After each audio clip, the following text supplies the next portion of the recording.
Imagine living a normal life with a house fully furnished, a vehicle, a job, and then suddenly you lost it all.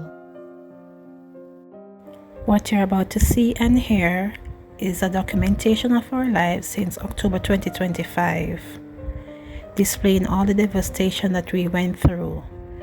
But in the midst of it all, we still had God on our sides.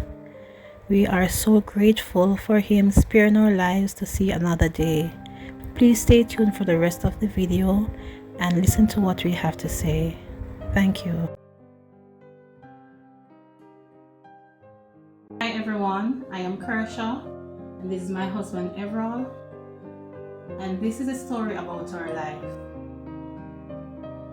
In October 2025, we experienced something very devastating. But what really happened? Guys, Hurricane Melissa happened. In 2025, one of the most powerful hurricane was about to hit Jamaica. Hurricane Melissa. We were expecting wind, probably some rain, but not to the extent of what happened. Well, we lost almost everything. Everything, guys. Furniture, vehicle. Of course, he uses his vehicle for his job, so that's a job loss. We lost memorable items such as our wedding photos. Guys, let me tell you what we lost. We are now sitting on these chairs. These chairs are what we saved from our dining table. I mean, we lost so much things. It's hard for us to even begin to tell you what happened, but we're going to tell you our story. When Hurricane Melissa was headed to Jamaica, we made all the necessary preparations that we could. We stocked up on food. We made sure that, guys, if a hurricane would come and catch us, that we would last. Food items and stuff would last for the duration of time where if we were impacted, we would survive. But Hurricane Melissa was like no other. I mean, on the morning of Hurricane Melissa, we watched for a couple of days. It was very slow moving, nothing happened. Then on the day of the hurricane, it started to rain, just a little wind. We were wondering if it was really coming. But I mean, 1:30 in the afternoon, that's when everything started going downhill. Guys, the wind picked up. It started to rain. At first, we wasn't panicking. Because I mean, we have been through hurricanes and hurricanes have been threatening to come to Jamaica, but there was nothing like this one. A category 5, we have never experienced anything like this. All right, so we did our preparation.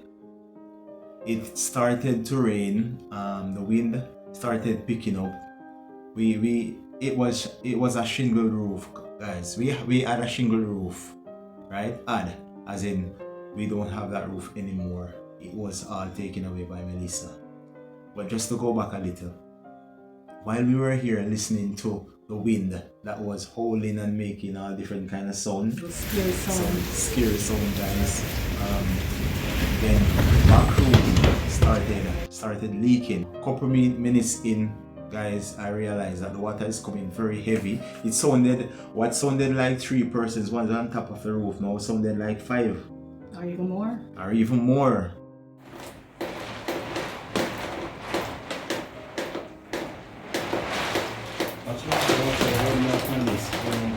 So it was a very scary moment. Anyway, I started to move most of the things from the back room to the front room. It gotten worse. Where I was hurrying to get everything out. So when I finally get everything out from the back room, then it started in the bathroom. Guys, it started getting scarier. started getting scarier. So I proceeded to move the things from my room, because it seems as if it was taking the house room by room. So guys, when I tell my wife that, hey, we're going to have to take most of the stuff from my room and our room and put it in the hall, as we started doing that, guys, then the water started coming in, it started dripping, and then it started getting worse. It was a very scary moment, but we stopped in there and we got all the things from the bedroom to the hall. No, we started to pray. We were asking God to please spare the living room, because so we could at least have a dry part of the house. that's the only part of the house that seems to be dry at the moment. And because it's a slope roof, so we figured that the breeze would take the side to the center and not the other side to the living room.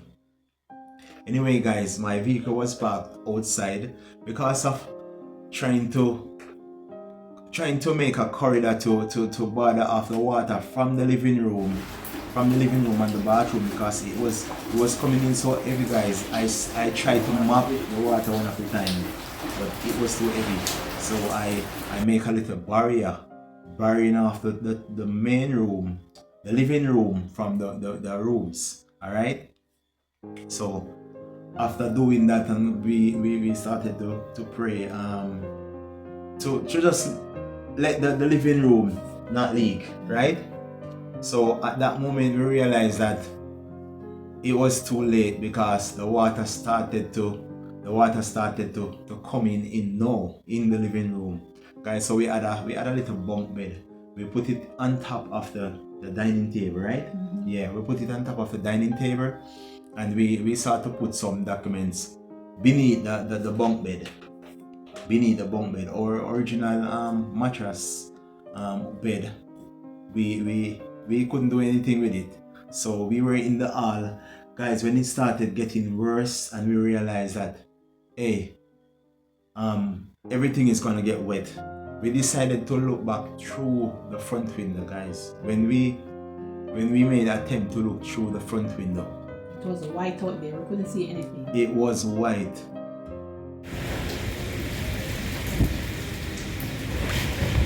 As close as my vehicle was parked, guys, we couldn't see the vehicle. I decided that I was going to go to the back door to take a look. You want to tell them what happened when I went to the back door? Or should I go on? There was water gushing inside the house. Guys, unbelievable. We had closed the front door, and I had put some plastic, but the doors seems as if they were shut, sealed, right? Because what we didn't notice that water was coming under the door. We thought that it was just water blowing, right? So when I proceeded to open the back door, guys, as I opened the back door, a sea of water was gushing in. I had to close the door immediately and said to my wife, we cannot stay. We have to go right now. We cannot stay. So guys, my wife grabbed what we grabbed. All I grabbed was my handbag. I threw a blouse in it. We grabbed some snacks. And guys, not to cut you. By then I was soaked by then, because one point I was in the room and the bathroom trying to mop up the water with a raincoat on, and when we went outside, we had held to close back the door, and all different garbage was coming in the house. Anyway, we managed to close back the door. When I look outside, when I closed back the door, guys, it was like we were in a pan of water, and I suddenly realized, where are we gonna go? We cannot walk to the front. So what I did, I opened back the door, guys, and I grabbed a little chair, right? I grabbed a little chair and managed to close back the door. And my neighbor, there's wall at the back of the house. So very tall wall. A tall wall, guys. And in Jamaica, they say when trouble take you, pitney should fit you. All right. So guys, I actually put the chair at the wall, and I said, babes, you're gonna go over that wall. That wall had steel in it, guys. So just imagine that. And my wife went first. I pushed her, and trust me, she's not a climber. So I'm amazed now how she managed to get over that wall, but she did get over that wall. And guys, as I was going over the wall and it was raining and the wind was blowing, I heard people crying out for help. But when I turned to look back, the wind was so much that I couldn't look back. Guys, I made my way over the wall, and our neighbor thankfully basically rescued us for most part of it. I mean, their home was leaking also, but it was not flooded like ours. So while I was there telling them everything what was happening, a little lady came to me and she said, my daughter and my grandson is over by the home, if I can go and rescue them. Guys, this lady live on the same street that we live on, and she's not tall. She's not tall, so I was amazed how she got over that wall. But she saw when I was going over the wall, so she knew where I put the chair. So guys, she asked me if I could go and get their daughter and baby. Guys, trust me, when I went back to the wall, I couldn't see the chair that I had put there to climb over the wall. The chair was gone. I mean, when I said gone, I mean the chair was covered. I couldn't see the chair. I just know in my mind where the chair was, and I wish I had it on camera. But you know, in those moments, you wouldn't think about recording anything.